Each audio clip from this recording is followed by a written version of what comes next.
kā bērnu biedrībai Saules bērni radās ideja un kāpēc radās šī ideja piedalīties konkursā?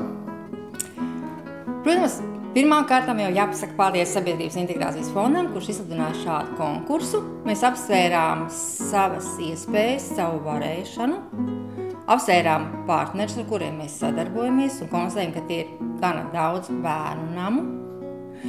Mūsu partners nevalstiskā organizācija nepaliec viens. Arī ar šo organizāciju mums jau ir ilgstoša sadarbība.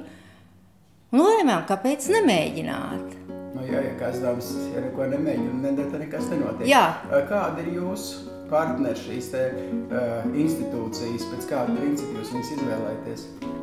Pirmkārt, protams, tās, ar kurām mēs jau ilgstoši 7, 8 gadu garumā, kamēr biedrība pastāv, esam sadarbojušies. Tā ir Rēzeknes bērnu patvērsme, tas ir Jelgavas bērnu nams, tas ir Ventspils bērnu nams Celga un tā ir Zīles sociālās aprūpes centrs. Un, protams, arī biedrība nepaliec viens.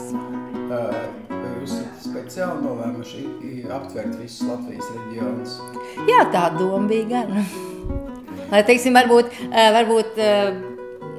bērni, kur dzīvoja Latgalē, varbūt domā citādāk par šiem dzimumu līdztiesības jautājumiem, jo tēma, protams, ir ļoti grūta.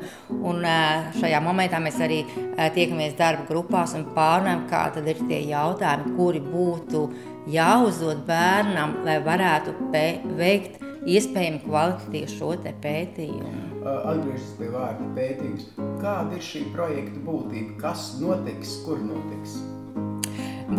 Mēs veiksim pētījumu pirmkārt, lai zinātu dzimumu līdztiesību. Ko nozīmē vīrietis, ko nozīmē sieviete, kāds ir viņu lomas, pienākumi. Tad, kad bērni izies lielajā dzīvē, lai viņi saprast, kas ir viņiem jādara, kā viņam jāuzvedās ģimenē. Un tad mums notiks pēc tam apmācības. Ar šiem te bērniem bērnu namā strādās pedagogs 8 mēnešus. Pēc tam mēs sagatavosim arī tādas ieteikumus, kas varbūt būtu jāuzlabo šajā ārpusģimenes aprūpes institūcijās, lai bērni pēc iespējas kvalitatīvāk sagatavotos turpmākai dzīvē. Skatoties Latvijas kontekstā, droši vien katra institūcija ar kaut ko atšķirās. Varbūt drusku par to, kā un par ko jūs runājāt Reizeknē, ko redzējāt? Pirmkārt, iepazināmies ar jauno direktoru Kristīnu, runājam ar sociāliem darbiniekiem. Visu laiku paceļās šis jautājums, kādus jautājumus mēs uzdosim, kā mēs veiksim pētījumu. Vai šāda tēma dzimumu līdztiesība līdz šim vispār ir kādreiz pieminēta šajā te konkrētajā institūcijā? Viņiem tas bija liels jaunums, ka būs jāstrādā. Savā ziņā jā. Latvija liela, kur ceļš tālāk bijās?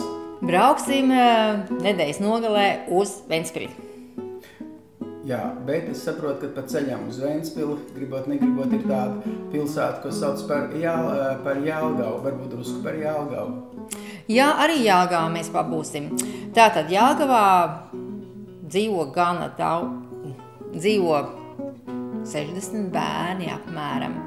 Bērnu nams ir iekārtos bijušā bērnu dārza telpās, un tas ir tā kā interesanti, kad ir tā kā ģimenes dzīvoklīši, kuros viņi paši tā kā var taisīt, uzsildīt ēdamo, ir savs tā kā audzinātājs, kas viņiem skaitās mamma. Tā kā viņi cenšas tuvināties šim te ģimenes modelim vairāk. Bet, protams, mēs arī pārnājām ar direktori, ar sociāliem darbiniekiem par šo te tēmu, un visi teica, tas ir grūts uzdevums, bet mēs tiksim galā. Vēl 2 vārdos šī te tēma par dzimumu līdztiesību kaut ko lūdzu pastāsti, ja? Kāpēc jūs izvēlēties tik sarežģītu tēmu projektam dzimumu līdztiesību? Jūs pieredze jau to nodrošina?